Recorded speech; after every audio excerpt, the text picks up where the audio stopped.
আমি এবার আমাদের আগের নবীর জামানা একজন নবী ছিলেন যার নাম ছিল হযরত সালেহ আলাইহিস সালাম। নাম শুনছেন নাকি বলে?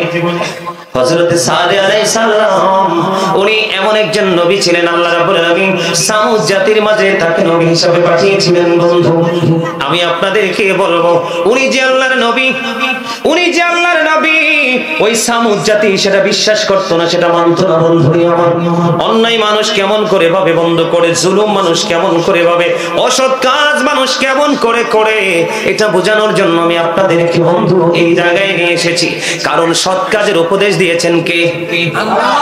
যুগে যুগে আল্লাহ রাব্বুল আলামিন নবী রাসূলের মাধ্যমে। কথা বলেন বন্ধুরে আমার, এর মধ্যে একজন নবী হলো হযরত সালেহ আলাইহিস সালাম। ওনার জামানায় সামুদ জাতির লোকেরা তো নাকি সাধারণ মানুষ মনে করতেন। ইনি বলতেছেন, না না, আমি একজন আল্লাহর নবী, তোমাকে নবী হিসেবে মানতে রাজি না। এবার সালেহ আলাইহিস সালামকে ডাক দিয়ে বললেন, তুমি যদি নবী হয়ে থাকো, আমাদের একটা প্রস্তাব আছে, সেটাকে গ্রহণ করতে হবে। কই কি প্রস্তাব বলবো না? কই ওই যে পাহাড় দেখা যায়, পাহাড়টা হলো পাথরের পাহাড়। কিসের পাহাড়? মন দিয়ে শুনবেন, পাথরের পাহাড়। ওই পাহাড়ের দিকে নজর দাও। তুমি যদি ওই পাথরের পাহাড় থেকে যদি একটা উটনি বের করে দেখাতে পারো, আমার দিকে মন দেন। কি কি পাহাড়টা কিসের? পাথরের। মন দিয়ে শুনবেন। কে বলতেছে? তিনি যে আল্লাহর নবী, এটাকে সত্যায়িত করার জন্য আল্লাহর নবীর কাছ থেকে তারা মুজিজা দেখতে চাইতেছে। এবার আল্লাহর নবীকে ডাক দিয়ে বলেন, ওই যে পাথরের পাহাড় দেখা যায়, ওই পাথরের পাহাড় থেকে তুমি একটা উটনি বের করে দেখাতে হবে। উটনিটা বের হওয়ার সাথে সাথে সুন্দর একটা বাচ্চা প্রসব করবে। বাচ্চাটা প্রসব করে জমিনে আসতে দেরি নেই, সঙ্গে সঙ্গে মায়ের বাট চেপে ধরে দুধ পান করতে থাকবে। এবার আল্লাহর নবীর কাছে আল্লাহ রাব্বুল আলামিন খবর পাঠিয়ে দিলেন। এবার খবর জানিয়ে দিলেন, যা যা। কি কয় কি কয় কি কেউ কি আসতেছে? আচ্ছা আচ্ছা আচ্ছা বন্ধুরে আমার, আমার দিকে তাকান। আবার আমি কি বলতে চাই, উটনি পাহাড়, পাথরের পাহাড় থেকে বের হলো। আল্লাহ রাব্বুল আলামিন খবর পাঠিয়ে দিলেন, যাও যাও আমার নবীর কাছে খবরটা জানিয়ে দাও, আমার নবীর কাছে মেসেজ তুমি জানিয়ে দাও যে আমি আজ থেকে 4000 বছর আগে, কত বছর? 4000 বছর আগে ওই পাথরের পাহাড়ের মধ্যে, পাথরের মধ্যে আমি উটনি বানায় রাখছি, উটনি সৃষ্টি করে রেখেছি, যেন এই উটনি বের করে আল্লাহর নবী সালেহ আলাইহিস সালামের মুজিজা প্রকাশ করতে পারে। জোরে জোরে বলেন না সুবহানাল্লাহ। এবার আল্লাহর নবী তিনি বলে দিলেন, যাও আমি কথা দিলাম, আমি পাথরের পাহাড় থেকে উটনি বের করব। আল্লাহ রাব্বুল আলামিন আল্লাহর নবীর মুজিজা প্রকাশ করার জন্য, উনি যে নবী, উনি যে সত্য নবী, সঠিক সন্ধান দিতে এসেছে সেটা বোঝানোর জন্য আল্লাহর কুদরতে পাথরের পাহাড় থেকে উটনি বের হয়ে আসলো। উটনিটা বের হয়ে সঙ্গে সঙ্গে বাচ্চাটা প্রসব করলো। বাচ্চা প্রসব করার সঙ্গে সঙ্গে বন্ধু বাচ্চাটা দুধ পান শুরু করলো। এবার দুধ যখন পান করতে শুরু করলো, দেখতে দেখতে দেখতে দেখতে সময় চলে গেল। সময় যাইতে যাইতে যাইতে যাইতে বন্ধু এমন একটা পরিস্থিতি তৈরি হয়ে গেল, ওই সামুদ জাতির মানুষগুলো উটনি থেকে দুধ দহন করতে করতে, আপনারা জানেন দুধ দিয়ে ঘি হয়, মাখন হয় কি হয় না? দুধ দিয়ে মাখন হয়। তারা দুধ দিয়ে বিভিন্ন সুস্বাদু খাবার আমাদের দেশে তৈরি করে কিনা। ওই সামুদ জাতি তৎকালীন সময়ে দুধ দিয়ে বন্ধু খাবার তৈরি করতে করতে তারা অনেক বেশি বড় হয়ে গেল, পয়সার মালিক, অর্থের মালিক হয়ে গেল। জোরে জোরে বলুন না সুবহানাল্লাহ। উনি বসবে আসলে? না, উনি পাশে বসবে। এতনি বাস বসবে তো নাকি চলে যাবে? বসবে? বসবে। উনি বসবে, সব আলোচনা শুনবে, আলোচনা শুনবে। ইয়া রাসূলুল্লাহ, ইয়া হাবিবাল্লাহ, ইয়া রাসূলুল্লাহ, ইয়া হাবিবাল্লাহ, আমার তেরে দানো কালে আসিয়া নবী গো, আমার শিয়রে দেখিব আপনাকে নয়ন ভরে।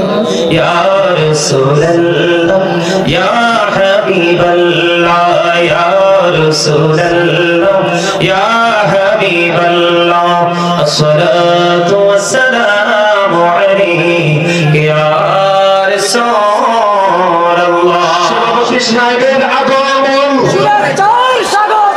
শুভেচ্ছার স্বাগতম সৈয়দ জুবায়ের কামাল চিশতি সাহেবের আগমন মানেশ্বরের পক্ষ থেকে মানেশ্বরের পক্ষ থেকে সম্মানিত উপস্থিতি আমাদের আজকের সভাপতি সাহেব যিনি আহমদে রাসূল সৈয়দ জুবায়ের কামাল চিশতি সাহেব আমাদের মঞ্চে উপবিষ্ট হয়েছেন। উপস্থিত হয়ে আমাদের মাহফিলকে সফল এবং সার্থকমণ্ডিত করেছেন। এই জন্য আমাদের মানেশ্বরের পক্ষ থেকে জামিয়ার পক্ষ থেকে ওনাকে স্বাগতম জানাচ্ছি। সকলে বলুন মারহাবা, আরো জোরে মারহাবা। আজকের মাহফিলের সভাপতি সাহেব আমাদের মাঝে এসে উপস্থিত হয়েছেন, তার মানে আজকে পুরো পরিবেশটাই সম্পূর্ণ পরিপূর্ণ, ঠিক কিনা? সম্মানিত উপস্থিতি, আমি যতটুকু জেনেছি উনি মোনাজাত পর্যন্ত থাকবে। আমি একটুখানি মানে একটু সময় দিতে হবে, সেই সময়ের মধ্যে আমি আলোচনাটা বোঝাতে পারবো। আপনারা থাকবেন তো ইনশাআল্লাহ? আমার আলোচনা ছিল বন্ধু কোথায়, একটু মনোযোগ। আল্লাহর নবী যে নবী, ওনাকে সত্যায়িত করার জন্য কে পাঠালেন? পাথর থেকে উটনি পাঠালেন। উটনি বাচ্চা প্রসব করলো, এটা মায়ের বাঁট চেপে ধরে দুধ পান করতে লাগলো। কিন্তু সবচেয়ে বড় রহস্যজনক খবর হলো সামুদ জাতির জন্য একটা কূপ ছিল। এই কূপ থেকে সামুদ জাতি পানি উঠি উঠি তাদের চাহিদা পূরণ করত। একটা সময় দেখা গেল বন্ধু, যখনই উটনি প্রকাশিত হলো, আল্লাহ রাব্বুল আলামিন আল্লাহর হাবিব সাল্লাল্লাহু আলাইহি সাল্লাম কি জানিয়ে দিলেন যে নবী গো, আপনি জানিয়ে দেন যেদিন উটনিটা কূপ থেকে পানি পান করবে, মন দিয়ে শোনেন, কোন দিন? যেদিন কূপ থেকে উটনিটা পানি পান করবে, সেদিন সামুদ জাতির কেউ কূপের কিনারায় যেতে পারবে না। কোথায় যাবে তারা? আল্লাহ নবী জানিয়ে দিলেন যে যেদিন উটনিটা কূপের পানি পান করবে, সেদিন তোমরা কূপের কিনারায় যেও না। নবী গো, সেদিন আমরা পানি পান করব, কোত্থেকে চাহিদা পূরণ করব কিভাবে? এখন আল্লাহ রাব্বুল আলামিন জানিয়ে দিলেন সেই দিন তোমরা যত ইচ্ছা যত খুশি তত তোমরা কি করবা? উটনি থেকে দুধ দহন করবা। জোরে জোরে বলেন না সুবহানাল্লাহ। বুঝেন নাই মাস্টার? বুঝেন নাই? বুঝেছি। একটু মন দিয়ে শুনতে হবে, মনোযোগ না থাকলে কিন্তু কোনো লাভ হবে না। কারণ প্রত্যেকটা পার্সন ডাবল পার্সন। এই যে বডি, মাথা থেকে পা পর্যন্ত, এটার কিন্তু কোনো ভ্যালু নাই। এটাকে আল্লাহ কোরআনের ভাষায় কখনো বলেছেন ইয়া আইয়ুহান নাস, আবার কখনো বলেছেন ইয়া আইয়ুহাল ইনসান। ইংলিশ এটাকে কখনো বলা হয় ম্যান, আবার কখনো বলা হয় পারসন। আমরা বাংলা ভাষায় বলি মানুষ। এই মানুষটাকে যেই মানুষটা পরিচালনা করছে, এই মানুষটা থাকে ভিতরে। কোথায়? খাঁচার ভিতর। ওই মানুষটার নাম আল্লাহ কোরআনে রেখেছেন রূহ। ইংলিশে এটাকে বলা হয় সোল, বাংলাতে বলা হয় আত্মা। সে the soul is the word of my lord. Past tense, present tense, future tense, অতীত, বর্তমান, ভবিষ্যৎ। যেদিন আপনার এই দেহ থেকে পাখিটা চলে যাবে, সেদিন কিন্তু you are dead. I am dead. আমি, আপনি, আমরা সবাই কি মৃত। তার সত্তা কি তার দেহ নাকি তার আত্মা? আত্মা। কথা বলেন কোনটা? আত্মা। আত্মা আছে, আপনি আছেন। আত্মা নাই, আপনি আমি নাই। তাহলে এই জন্য শুধু দেহ থাকলে চলবে না, মনটাকেও রাখতে হবে। কারণ আপনারা যখন মনোযোগ থাকবে, সুবহানাল্লাহ আলহামদুলিল্লাহ বলবেন, তখন কিন্তু আমি আলোচনাটা সুন্দর করে বোঝাতে পারবো। আপনারা কথা আমি আবারও বলছি আপনাদেরকে বোঝানোর জন্য, শেখানোর জন্য। আল্লাহ রাব্বুল আলামিন সত্য প্রকাশ করার জন্য পাথর থেকে উটনি বের করে দিল। উটনি বন্ধু বাচ্চা প্রসব করলো। বাচ্চাটা মায়ের বাঁট চেপে ধরে দুধ পান করতে থাকলো। এই দিক দিয়ে আল্লাহ রাব্বুল আলামিন আল্লাহ নবীকে জানিয়ে দিলেন, নবী গো, আপনি সামুদ জাতিকে জানিয়ে দেন, আপনি সামুদ জাতিকে জানিয়ে দেন যে যেই দিন উটনিটাই কূপ থেকে পানি পান করবে, সেদিন সামুদ জাতি কূপের কিনারায় যেতে পারবে না। আর যেদিন কূপ থেকে উটনি পানি পান করবে, সেদিন যদি সামুদ জাতি যদি নদীর কূপের কিনারায় যেতে না পারে, তাহলে তাদের ওই দিনের চাহিদা পূরণ করবে কিভাবে? আল্লাহ রাব্বুল আলামিন খবর জানিয়ে দিলেন, এই চাহিদা পূরণ করবে তারা উটনির দুধ। সিদ্ধান্ত করলো। এবার সিদ্ধান্ত করে ওই মেজদা এবং কেদার দুইজন মিলে উটনি যখন নদীর কিনারায়, কূপের কিনারায় পানি পান করতে গেল, এবার বন্ধু, এবার ওই দুই সন্তান দৌড়ে চলে গেল উটনিটাকে হত্যা করার জন্য। বন্ধু, উটনিটাকে এমন ভাবে প্রহার করলো, প্রহার করতে দেখে নবীর বাচ্চাটা ওই তার মায়ের যেখান থেকে আত্মপ্রকাশ হয়েছিল ওই বাচ্চাটা সেখানে বন্ধু অদৃশ্য হয়ে গেল। এই দিক দিয়ে সালেহ আলাইহিস সালাম চলে আসলো, এসে সামুদ জাতিকে জানিয়ে দিল, তোমরা এত বড় অন্যায় করেছো, অপরাধ করেছো। তোমাদের এই অন্যায় অপরাধের কারণে এই পৃথিবীর বুকে তোমরা মাত্র 3 দিন আর বেঁচে থাকার সুযোগ পাবা। জোরে জোরে আল্লাহু আকবার। কয়দিন? কথা বলে না, কয়দিন? 3 দিন মাত্র তোমরা বেঁচে থাকতে পারবা। এই 3 দিন তোমরা বেঁচে থাকতে পারবা। এবার আল্লাহর নবীকে সামুদ জাতি প্রশ্ন করলো, নবী গো একটু বলে দেন কোন সিম্পটম আছে কিনা, কি কোন নমুনা আছে কিনা একটুখানি জানিয়ে দেন। এমন কি করলেন আল্লাহর নবী সালেহ আলাইহিস সালাম, তিনি জানিয়ে দিলেন যে প্রথম দিন সামুদ জাতির চেহারা হয়ে যাবে সবুজ। কি প্রথম দিন তাদের চেহারা হবে সবুজ, দ্বিতীয় দিন তাদের চেহারা হয়ে যাবে লাল, আর যেদিন তারা পৃথিবী থেকে নিখর হয়ে যাবে সেই দিন বন্ধু তাদের চেহারা হবে একবারে কুচকুচে কালো। যেই দিন প্রথম দিন সবুজ হয়ে গেল, দ্বিতীয় দিন লাল হয়ে গেল, তৃতীয় দিন একবারে ব্ল্যাক কালার হয়ে গেল, কালো হয়ে গেল রে। এর পরের জায়গাটা বড় লম্বা, সেই দিকে যাব না, আমি আরো একটা एग्जांपल আপনাদেরকে দিব। আল্লাহ রাব্বুল আলামিন তৃতীয় দিন যাদের চেহারা কালো হয়ে গেল তারা তৃতীয় দিন আল্লাহর গজবে ধ্বংস হয়ে পৃথিবী থেকে বিদায় হয়েছে। জোরে জোরে বলেন নাউজুবিল্লাহ, আর জোরে বলেন না নাউজুবিল্লাহ, আরেকটু মহব্বতে বলুন নাউজুবিল্লাহ। কথা কি বুঝতে পারছেন? তারা নবী কিনা সেটা সত্যায়িত করার জন্য বলল পাথর থেকে উট বের করে দেখান। তিনি পাথর থেকে উট বের করে দেখালো। এবার বললেন উট নিয়ে আসলে কথা দিতে হবে, তাকে মারা যাবে না। তারা সেই কথাও কি করলো? অমান্য করলো, উপেক্ষা করলো। শেষ পর্যন্ত আল্লাহর নবী বললেন তোমাদের এই মাসের মধ্যে 10টা পুত্র সন্তান হবে, এই 10টা সন্তান হবে, এর মধ্যে একটা সন্তানের কারণে তোমরা ধ্বংস হয়ে যাবে। সেটাও তারা বিশ্বাস করলো না, তারা ধ্বংস হয়ে গেল। আগেকার যুগে নবী রাসূলের কথাগুলো অমান্য করার কারণে যুগে যুগে প্রজন্মের পর প্রজন্ম, শতকের পর শতক, দশকের পর দশক পৃথিবী থেকে তারা নির্মম ভাবে বন্ধু বিতাড়িত হয়েছে। ঠিক তেমনি ভাবে আমরা আখির নবীর উম্মত, বর্তমান প্রেক্ষাপট আমাদের এমন হয়ে গেছে সৎ কাজের জন্য কাউকে ডাক দিলে বিরক্ত হয়, অসৎ কাজ করতে যখন যায় বন্ধু উৎসাহ দিলে অনেক বেশি মজা পায়। কথা বলেন না কেন? কত কয় তারিখ? আজকে 21 তারিখ, গত 19 তারিখ সম্ভবত ফাইনাল খেলা ছিল। ছিল কি ছিল না? আমি যখন কুমিল্লা থেকে রওনা হলাম এমন কোন দোকান আমি ফাঁকা দেখিনি যে এই দোকানের মধ্যে তিল ধারণের ঠাঁই নাই। বন্ধু তোমাদের কি শিক্ষার জন্য আমি বলে দিতে চাই রে বন্ধু, তোমরা জানো না আল্লাহ কোরআনে বলেছে ইন্নাল কাফিরিনা কানু লাকুম আদুওয়াম মুবিনা।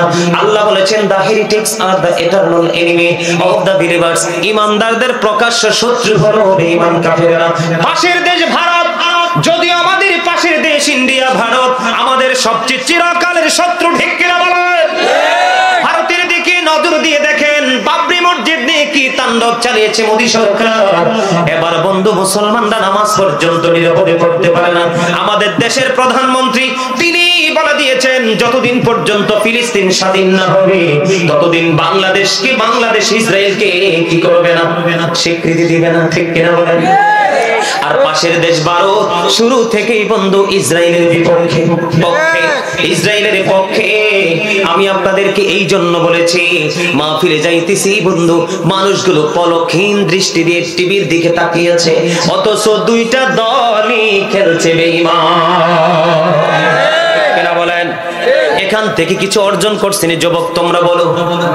তোমরা জানো না অপরাধ কাকে বলে? জিনাল আইনুন নজরু, চোখের জিনা হলো দেখা। চোখের পাপ কি? তুমি যখন নোংরা জিনিস চোখে দেখবা তোমার কলবে এসে বাসা বাঁধবে। যখন তোমার কলবে নোংরামিটা বাসা বাঁধবে তখন তোমার নফসের নোংরামি অটোমেটিকই শুরু হয়ে যাবে, ঠিক কিনা বলেন? আর জোরে। এই জন্য বন্ধু বলছি আলেম ওলামাদের সাথে সঙ্গ দেবে, তাদের কাছ থেকে ইনস্ট্রাকশন নেবে, তাদের কাছ থেকে উপদেশ নিয়ে তোমরা বাস্তব জীবন বাস্তবায়ন করতে পারবে, তাহলেই তোমরা ধন্য হয়ে কবরে যেতে পারবে, অন্যথায় তোমাদের কোনো উপায় থাকবে না। আমি যদি আপনাদেরকে আপনার আমার প্রাণের নবী পৃথিবীতে আগমন করার আগে একজন নবী ছিল, তার নাম হলো ঈসা রূহুল্লাহ, যিনি বাবা ছাড়া পৃথিবীর বুকে কদমটা বাড়িয়ে দিয়েছে। বন্ধু, আমি আপনাদেরকে বলে দিতে চাই, ঈসা নবীকেও তারা নবী হিসাবে মানতে নারাজ। স্বীকৃতি দিবে যদি তিনি স্বর্গীয় খাবার দেখাতে পারে। কি দিকে? তখন আল্লাহ রাব্বুল আলামিন এক কাঁচা স্বর্গীয় খাবার পাঠিয়ে দিলেন। এটার মধ্যে গোশত ছিল, রুটি ছিল, খুরমা ছিল, সব ছিল বন্ধু। তার মধ্যে সবচেয়ে বড় মজার বিষয় হলো একটা বড় ভুনা মাছ ছিল। দেখেন নবীরা কেমন করে ইন্টারভিউ দিয়েছেন তাদেরকে সঠিক পথে আনার জন্য। বন্ধুরে আমার, এত সুন্দর স্বর্গীয় খাবার আসার পরেও তারা বললেন, আপনি যদি নবী হন তাহলে এই ভুনা মাছটাকে জিন্দা করে দেখান। এবার আল্লাহর নবী ভুনা মাছটাকে জিন্দা করে দেখালো। এই মাছের আঘাতে অসংখ্য মানুষ সঙ্গে সঙ্গে ইন্তেকাল করেছে। আল্লাহ রাব্বুল আলামিন জানিয়ে দিয়েছেন, ঈসা রূহুল্লাহকে দেখে বললেন, এই যে খাবারগুলো আমি পাঠিয়েছি কোনো ধনী লোক খেতে পারবে না। কি করতে পারবে না? কোনো ধনী লোক খেতে পারবে না। যারা অন্ধ আছে, অন্ধ যদি খায় তার দৃষ্টি ফিরে আসবে। যারা মাজুর যদি খায় তার যে মাজুর, যে সে ল্যাংরা আতুর, তার এই যে অসুখটা সেরে যাবে। কি হয়ে যাবে? কুষ্ঠরোগ যদি হয় তাদের কুষ্ঠরোগ ভালো হয়ে যাবে।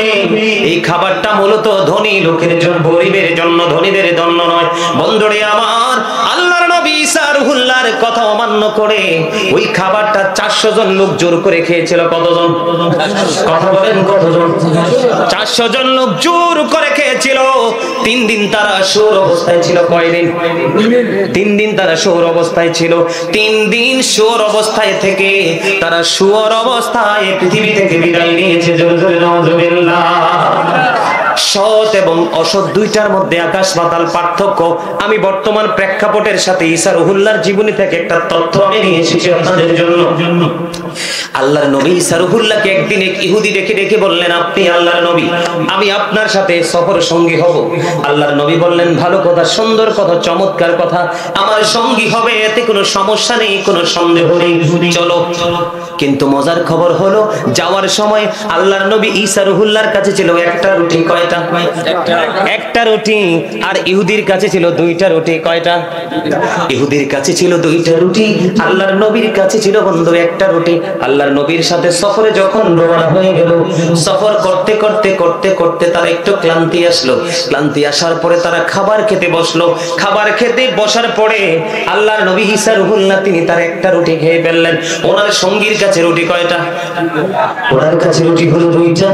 এবার তিনি একটা রুটি নবীর সঙ্গে খাইলেন। খাওয়ার পরে আর একটা রুটি তিনি বের করছে না। তিনি কি করতেছেন? মনে মনে চিন্তা করতেছেন, এটা যদি বের করে নবীর সামনে খাই 50% তো দিতে হবে। দেওয়ার কিন্তু কোনো ইচ্ছা নাই। কি নাই? ওনার দেওয়ার মতো কোনো মন মানসিকতা নাই। এই দিক দিয়ে বন্ধু এটা বেরও করতেছে না, দিতে হবে। আরেক দিক দিয়ে লুকায় রাখলেও কেমন করে নবীর সঙ্গে সেটা খাবে। টেনশনের মধ্যে পড়ে গেল। টেনশন করতে করতে করতে করতে করতে বন্ধু সামনের দিকে আল্লাহর নবী রওনা হলো। রওনা হওয়ার পরে এবার আল্লাহর নবী কুষ্ঠরোগীকে যখন তিনি হাতে ছিল কি লাঠি, আশা ছিল, এটা দিয়ে যখন মেসেজ দিয়ে দিল বন্ধু কুষ্ঠরোগী ভালো হয়ে গেল। এবার আল্লাহর নবী একটা ডাক দিয়ে বলতেছে, এরে তুমি চাইয়া দেখো, আল্লাহ রাব্বুল আলামিন দয়া করে কুষ্ঠরোগীর রোগটা ভালো করে দিয়েছে। তুমি বলো না তোমার আরেকটা রুটি কই?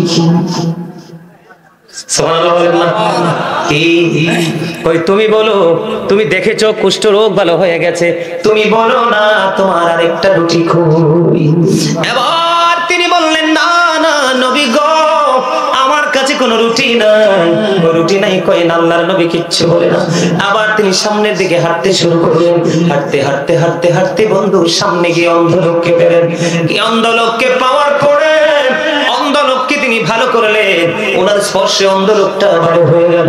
আল্লাহর নবী বললেন, দেখেছো আল্লাহর হুকুমে অন্ধ লোকটা ভালো হয়ে গেল। তুমি বলো না তোমার আরেকটা রুটি কই? কই না না না, আমার কাছে কোনো রুটি নেই। আল্লাহর নবী তাকে কিছু বলল না। আবার সামনের দিকে হাঁটতে শুরু করলেন। হাঁটতে হাঁটতে হাঁটতে হাঁটতে বন্ধু মৃত ব্যক্তি দেখতে পেলেন। আল্লাহর নবীর হাতের মধ্যে লাঠি ছিল, আশা ছিল। লাঠি দিয়ে যখন মৃত্যু ব্যক্তির বডির মধ্যে টাচ করলো, টাচ করতে দেরি বন্ধু ওই মৃত ব্যক্তি জিন্দা হতে দেরি করলো না। জোরে জোরে করুন সুবহানাল্লাহ। এবার আল্লাহর নবী একটা ডাক দিয়ে বলল, সঙ্গী তুমি প্র্যাকটিক্যালি দেখেছো লোকটা মৃত্যুবরণ করেছে, আল্লাহ রাব্বুল আলামিন তাকে দয়া করে ক্ষমা করে দিয়েছে, তাকে জিন্দা করে দিয়েছে। ঠিক আছে, দোয়া করবেন ইনশাআল্লাহ।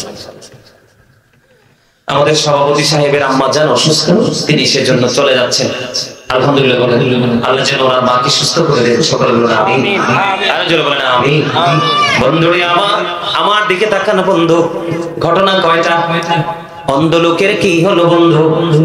অন্ধ লোক ভালো হয়ে গেল, মৃত ব্যক্তিকে যখন তিনি জিন্দা করে ফেলল, এবার বলল মৃত ব্যক্তিকে আল্লাহ রাব্বুল আলামিন জিন্দা করে দিয়েছে, তুমি বলো না তোমার আরেকটা রুটি কই?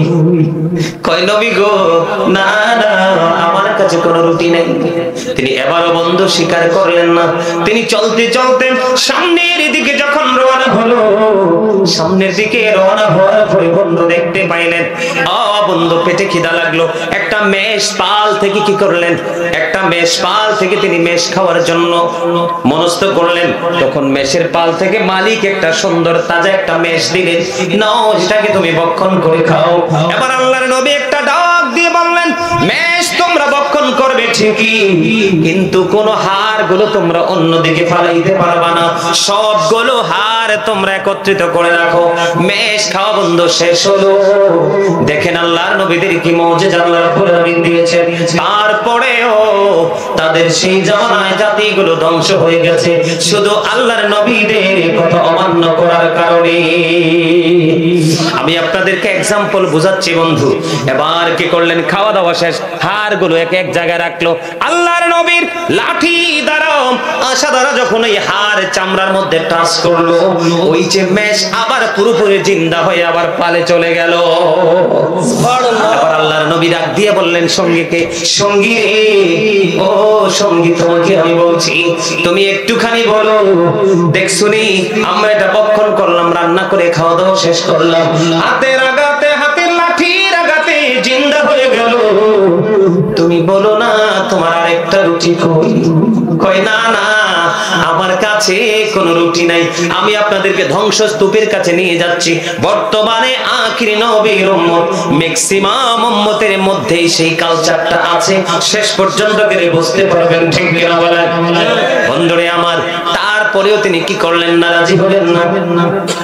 হাঁটতে থাকলেন, হাঁটতে থাকলেন, চলতে থাকলেন, চলতে থাকলেন। চলতে চলতে তিনি যাইতে যাইতে স্বর্ণের ইট দেখলেন তিনটা। কয়টা? সামনে তিনটা স্বর্ণের ইট দেখলেন।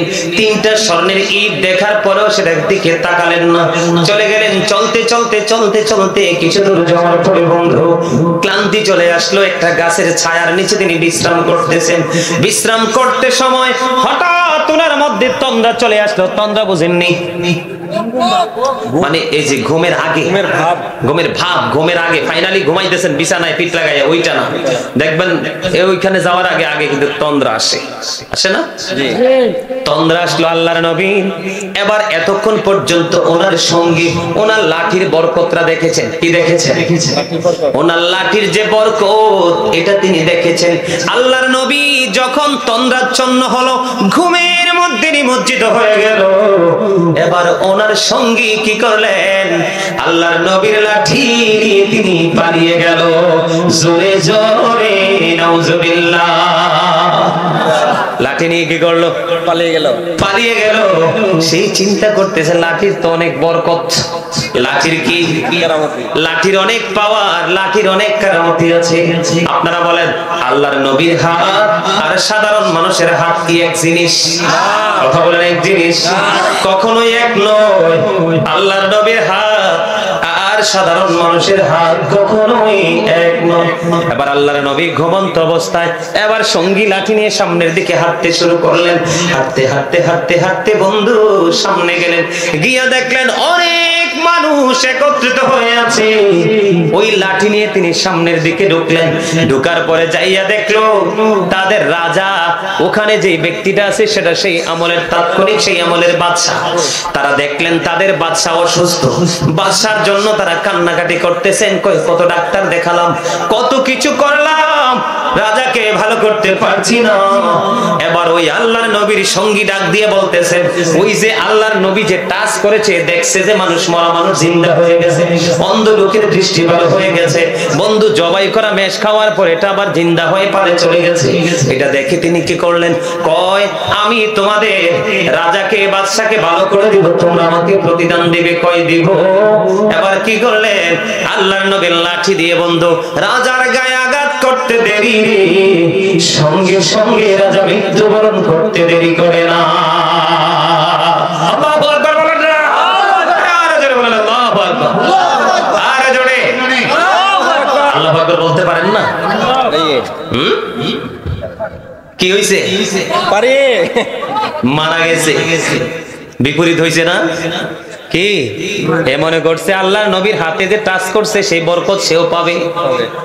এবার বন্ধু ওই তৎকালীন সময়ে প্রজাগুলো, রাজার প্রজাগুলো বলতেছে, আমাদের রাজা অসুস্থ ছিল, এই তো ভালো ছিল, আমাদের মাঝে থাকছে আমরা দেখছি, এখন তুমি কি করলা, কি জাদুর লাঠি দিয়ে টাচ করলা, রাজা মারা গেল। এবার বন্ধু সেই তার প্রজাগুলো বন্ধু অত্যন্ত রাগান্বিত হয়ে, উত্তেজিত হয়ে এবার কি করলেন, সবাই মিলে সিদ্ধান্ত করলেন তার বিচার কি। কয় তার বিচার হলো তাকে মৃত্যুদণ্ড দেওয়া হোক। সুবহানাল্লাহ, আলহামদুলিল্লাহ, আরে আরো জোরে কি হোক, মৃত্যুদণ্ড দেওয়া হোক। এই দিক দিয়ে আল্লাহর নবীর ঘুম ভেঙে গেল। আল্লাহর নবীর ঘুম ভেঙে যাওয়ার পরে দেখলেন সঙ্গীও নাই, লাঠিও নাই, কোথায় রে চলে গেল। আল্লাহর নবীর কাছে আধ্যাত্মিক খবর আছে না নাই? গায়েবের খবর নবীরা জানে কি জানে না?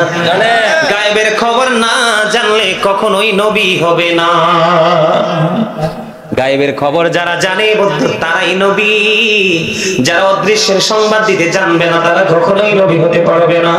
নবী শব্দের অর্থই হলো অদৃশ্যের সংবাদদাতা, যেটা সাধারণ মানুষের দৃষ্টির অনেক অনেক বাইরে থাকে, সেটা যিনি জানে তিনি হলেন আল্লাহর নবী এবং রাসূল। ঠিক কি বন্ধুরে আমার? এবার কি হলো, আল্লাহর নবী চোখ বন্ধ করে চোখ খুলে দেখেন সঙ্গীও নাই, লাঠিও নাই। এবার তিনি সামনের দিকে দৌড়ে হাঁটতে চলে শুরু করলেন। যাইতে যাইতে যাইয়া দেখলেন এমন এক পরিস্থিতি, এক মুমূর্ষ অবস্থা। এবার তিনি কি করলেন, এবার তিনি যাইয়া বললেন তোমাদের কি হয়েছে? আমাদের রাজা অসুস্থ ছিল, কি এক লাঠি নিয়ে আসছে, জাদুর লাঠি, টাচ করতে দেরি, রাজা ইন্তেকাল করতে দেরি করে না, এবং আমরা সবাই মিলে তার মৃত্যুদণ্ড কার্যকর করবো। আল্লাহ নবী বলে দাঁড়াও। আল্লাহ নবী একটা ডাক দিয়ে বললেন দাঁড়াও, তোমরা আমাকে কথা দাও, আমি যদি তোমাদের রাজাকে যদি জিন্দা করে দিতে পারি তাহলে ওই অপরাধীকে ক্ষমা করে দেবে কিনা বলো। এবার ডাক দিয়ে বললেন এ কি আশ্চর্য কথা, একজন এসে টাচ করলো মারা গেল, আরেকজন এসে বলছে জিন্দা করে দেবে। এবার ওই সঙ্গীর থেকে ওনার আশাটা তিনি হাতে নিলেন, নিয়ে বন্ধু রাজার গায়ে যখন টাচ করলো সঙ্গে সঙ্গে, এতদিন ছিল বন্ধু অসুস্থ রাজা, এখন পুরোপুরি সুস্থ রাজা আবার জিন্দা হয়ে যায়। জোরে জোরে বলুন না সুবহানাল্লাহ, আলহামদুলিল্লাহ বলে। সামনের দিকে যাবনি, আমার দুর্বল দুর্বল লাগে, ভেরি উইক না, স্ট্রং স্ট্রং স্ট্রং, মাশাআল্লাহ মাশাআল্লাহ। বন্ধু এবার যখন রাজা যখন পুরোপুরি সুস্থ অবস্থায় যখন জিন্দা হয়ে উঠলো, কথা অনুযায়ী নবীর সঙ্গীকে তারা ছেড়ে দিলেন। ছেড়ে দেওয়ার পরে এবার আল্লাহর নবী একটা ডাক দিয়ে বলে সঙ্গী, ও সঙ্গী তুমি মৃত্যুর ধার প্রান্ত থেকে বেঁচে এসেছো, আল্লাহ তোমাকে বাঁচিয়ে দিয়েছে, তুমি বলো না তোমার আরেকটা রুটি কোথায়?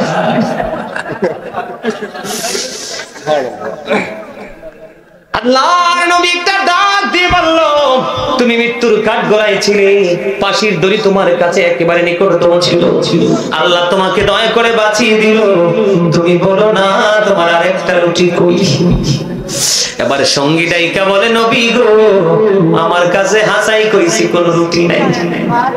রুটি কি আছে না নাই? আছে। আর জোরে বলেন আছে না নাই? কয়টা? এবার আল্লাহর নবী বললেন না না আর সামনের দিকে যাওয়া যাবে না। আল্লাহর হাবিব এখন আল্লাহর নবী কিন্তু এখনো কিছু বলে না, কয় রিটার্ন আবার কাম ব্যাক করব, আমরা আবার রিটার্ন করব। আবার পুনরায় আগের রাস্তায় তিনি ব্যাক করলেন। ওই যে মাঝখানে বলেছিলাম 3টা স্বর্ণের ইট, মনে আসেনি? যাওয়ার সময় দেখেছিলেন, সেদিকে তাকান নাই, কিন্তু আসার সময় দেখলেন রহস্য। এই স্বর্ণের ইটের দিকে নবীজি, আল্লাহর নবী তাকায়া দেখলেন এখানে লাশ পড়ে আছে। কি আছে? মৃতদেহ পড়ে আছে। এবার আল্লাহর নবী কি করলেন? মৃতদেহে দেখে তিনি কি করলেন? ওনারে ওই যে লাঠি দ্বারা তিনি এবার টাচ করলেন। 3জন ব্যক্তি মৃত্যুবরণ করেছে। কয়জন? 3জন ব্যক্তি মৃত্যুবরণ করেছে বন্ধু। তিনটাই জিন্দা হয়ে গেল। জিন্দা হয়ে যাওয়ার পরে আবার 3জনকে প্রশ্ন করলো, তোমাদের মৃত্যুর কারণ কি? কয় নবী, নবী গো, আমাদের মৃত্যুর কারণ হলো আমরা 4 বন্ধু এখান দিয়ে হেঁটে যাইতেছিলাম, হাইটা যাওয়ার সময় দেখতে পাইলাম এখানে 3টা স্বর্ণের ইট। আমরা বন্ধু হলাম 4 জন। কয়জন? 4 জন। বন্ধু কয়জন? 4 জন। আমরা বন্ধু হলাম 4 জন, কিন্তু স্বর্ণের ইট পড়ে আছে এখানে 3টা। আমরা 3 জন মিলে বুদ্ধি করলাম যে তাকে কোনোভাবে আমরা নাস্তার জন্য পাঠিয়ে দিব, নাস্তা কেনার জন্য। আর এই দিক দিয়ে 3 বন্ধু মিলে 3টা উট ভাগ, 3টা স্বর্ণের ইট ভাগ করে নিয়ে যাব। বন্ধুরে আমার, তারা 3 জন মিলে বুদ্ধি করে তাকে নাস্তার জন্য পাঠালেন। এবার যে নাস্তার জন্য গেলেন, উনি মনে মনে চিন্তা করলো যে আমি একাই 3টা স্বর্ণের ইট নিব, তাদেরকে নিতে দিব না। উনি নাস্তা বাজারে কিনতে গেলেন। নাস্তা কিনে ওই নাস্তার মধ্যে তিনি বিষ মিশাইয়া দেন। নাউজুবিল্লাহ বলেন না? আর জোরে কি করলেন? বিষ মিশিয়ে দিলেন বন্ধু। এবার যখন তিনি নাস্তা নিয়ে আসলেন, তারা খুব আনন্দে নাস্তা ভক্ষণ করলো। তাদের নিয়ত ছিল আমরা 3 জন মিলে নাস্তা খেয়ে তাকে হত্যা করে ফেলবো। হত্যা করে 3 জন মিলে 3টা স্বর্ণের ইট নিয়ে যাবো, আমরা বড় লোক হয়ে যাবো। কিন্তু ওই 3টার চাইতে বড় দুষ্ট ছিল ওই একটা। ওইটা বিষ মিশাই নিয়ে আসছে বন্ধু। বিষ মিশাই নিয়ে আসার পরে তারা ইন্তেকাল করলো। বন্ধুরে আমার, আল্লাহর নবী উসিলায় আল্লাহ রাব্বুল আলামিন তাদেরকে জিন্দা করে দিল। তারা 3 জন যখন জিন্দা হয়ে গেল, গল্প পুরোটা শুনলো। আল্লাহর নবী আবার ডাক দিয়ে বললেন, তুমি চাইয়া দেখো ওই 3 জন ব্যক্তি কিছুক্ষণ আগে মৃত ছিল, আল্লাহ দয়া করে তাদেরকে জিন্দা করে দিয়েছে। তুমি বলো না তোমার একটা রুটি কই?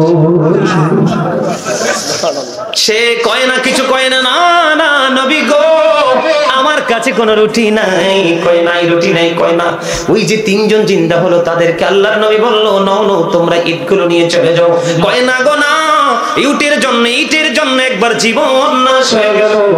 ইটের লোভে আমরা জীবন বিপন্ন হয়ে গিয়েছিল, আর এই ইট নিব না। এবার তারা 3 জন বন্ধু চলে গেল। এখানে আছে কয়জন? একজন আল্লাহর নবী ঈসা রূহুল্লাহ, আরেকজন হলো ওনার সঙ্গী। এবার আল্লাহর নবী ডাক দিয়ে বলতেছে, এখানে স্বর্ণের ইট হলো 3টা, আর আমরা মানুষ হলাম 2 জন। কয়জন? 2 জন। স্বর্ণের ইট কয়টা? 3টা। আমরা মানুষ হলাম 2 জন, ভাগটা কেমন করে করি? আল্লাহর নবী আবার একটা ডাক দিয়ে বললেন, ভাগটা এমন ভাবে করব। আল্লাহর নবী বললেন, যার কাছে একটা রুটি ছিল সে নিবে একটা স্বর্ণের ইট, আর যার কাছে 2টা রুটি ছিল সে নিবে 2টা স্বর্ণের ইট। এক কথা বলতে দেরি, ওই যে পাপিষ্ঠ জাহান্নাম তার খুব নিকটবর্তী গজব তাকে চারপাশে ঘিরে ফেলেছে। ওই পাপিষ্ঠ নরপিশাচ ডাক দিয়ে বলে, নবী গো, ও নবী, আপনার তো একটা রুটি ছিল, এটা অনেক আগে খেয়ে ফেলেছেন। আমি আপনার পাশে বসে আরেকটা রুটি খেয়েছিলাম। আপনি চাইয়া দেখেন আমার আরো একটা রুটি এখন অবশিষ্ট আছে। তার মানে 2টা স্বর্ণের ইট আপনার বিচার অনুযায়ী আমি পাবো। জোরে জোরে বলেন না নাউজুবিল্লাহ। এবার আল্লাহর নবী একটা ডাক দিয়ে বললেন, আমি তোমাদেরকে পরীক্ষায় পালাইলাম, আমি তোমাকে ট্রাই করেছি, পরীক্ষায় ফেলেছি। তুমি কি পরীক্ষায় বিজয়ী হও নাকি তোমার পতন হয়? বন্ধু, আল্লাহর নবী আবার একটা ডাক দিয়ে বলল, সে মিথ্যাবাদী রে, আমার এই স্বর্ণের কোনো ইটের দরকার নাই, আমি চলে যাচ্ছি। তুমি স্বর্ণের ইটগুলো নিয়ে যাও, তবে মনে রাখবা তোমার পতন খুব নিকটে, গজব তোমাকে চারপাশে ঘিরে ফেলছে। বন্ধু, আল্লাহর নবী ওই জায়গাটা ত্যাগ করতে দেরি রে। ও বন্ধু, যখন অনেক বেশি খুশিতে আত্মহারা, 3টা ওট তিনি বুকে জড়িয়ে নিয়ে তুমি ওনার গন্তব্যে নিয়ে যাবে।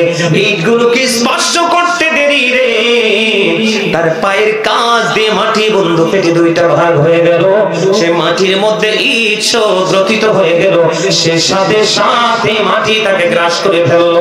আওয়াজ করে বলেন না নাউজুবিল্লাহ। কিছু কি বুঝতে পারছেন? আরো জোরে বলেন, কিছু কি বুঝতে পারছেন? ওয়াজ কিন্তু বিবেকবান মানুষের জন্য, সেন্স এবিলিটি সম্পন্ন পারসনদের জন্য, সেন্সলেস মানুষের জন্য নয়, বিবেকহীন মানুষের জন্য নয়। আমি এই আলোচনা দিয়ে আপনাদেরকে বুঝিয়ে দিয়েছি বন্ধু, সত্য এবং মিথ্যা, ভালো এবং মন্দ, দুইটার মধ্যে পার্থক্য কি? একদিকে ছিল তার লোভ, ঠিক কিনা বলেন? আরেক দিকে ছিল তার অসৎ উদ্দেশ্য, ঠিক কিনা বলে? ঠিক তেমনি ভাবে বর্তমানে আমাদের বাংলাদেশের ম্যাক্সিমাম মুসলমান, এটা হবিগঞ্জ বলেন, মাধবপুর বলেন, সিলেট বলেন, কুমিল্লা বলেন, ঢাকা বলেন, চট্টগ্রাম বলেন, বাংলাদেশের কোন জায়গা খালি নেই। স্বার্থের জন্য মানুষ বারবার মিথ্যা বলতে পারে, বারবার মিথ্যা বলতে পারে, বারবার বন্ধু সত্যকে প্রত্যাখ্যান করতে পারে, বারবার মিথ্যার নিকটবর্তী হতে পারে, শুধু পৃথিবীর লোকের কারণে। পৃথিবীর মানুষ মনে রাখবে, আজকে আমি বানেশ্বর পশ্চিম গ্রামের মানুষগুলোকে বলবো, তোমরা সবাই শুনে দেখো, আগামীকালকে কোরআন শরীফটা গিয়ে বলবা, সূরা আলে ইমরানের 185 নম্বর আয়াতে আমার আল্লাহ একবার স্পষ্ট করে বলে দিয়েছেন, আমাল হায়াতুদ দুনিয়া ইল্লা মাতাউল গুরুর। এই দুনিয়ার জীবন, এই পৃথিবীর জীবন একটা ধোঁকা ছাড়া আর কিছুই নয়। এই বানেশ্বর পশ্চিম গ্রামের মানুষ সবাইকে বলবো রে, ছেলে মেয়ে বিবি বাল বাচ্চার জন্য তুমি অন্যায় করো না, অপরাধ করো না, সত্যকে সত্যের জায়গায় রাখো, মিথ্যাকে মিথ্যার জায়গায় রাখো, আলোকে আলো বলো, অন্ধকে অন্ধকার বলো। তোমরা কোরআন শরীফের 19 পারা খুলবে, 19 পারায় সূরা শুআরার 88 নম্বর আয়াতে আল্লাহ বলেছেন, ইয়াউমা লা ইয়ানফা'ু মালু ওয়ালা বানুন। আল্লাহ বলে দিয়েছেন, ও বন্ধু, কাল কিয়ামতের দিন তোমার ধন সম্পদ সন্তান সন্ততি কিচ্ছু কাজে আসবে না। তোমার এই কবরে রাখতে দেরি রে, তোমার সম্পদ নিয়ে মানুষ ভাগাভাগি করবে। যদিও তুমি অন্যায় পথে উপার্জন করেছো, জুলুম ব্যভিচারের মাধ্যমে উপার্জন করেছো, খেয়ে যেতে পারবে না, এগুলো ভক্ষণ করবে তোমার সন্তান। বন্ধু, এই জন্য বলছি, সত্যের পথে চলো, মানুষকে সত্যের দিকে আমন্ত্রণ জানাও, মিথ্যাকে পরিহার করো এবং মিথ্যা থেকে আরেকজনকে, তোমার পরিবারকে বাঁচানোর জন্য চেষ্টা করো। এই জন্য আল্লাহ বলেছেন, ইয়া আইয়ুহাল্লাযীনা আমানু কু আনফুসাকুম ওয়া আহলিকুম নার। আল্লাহ বলেছেন, ও believers, save yourself and your families from the fire। আল্লাহ ঈমানদারদেরকে ডেকে ডেকে বললেন, তুমি জাহান্নাম থেকে বাঁচো এবং তোমার পরিবারকেও জাহান্নাম থেকে বাঁচাও। জোরে জোরে সুবহানাল্লাহ। আমার কথা কি বুঝে আসছে? আর জোরে বলেন।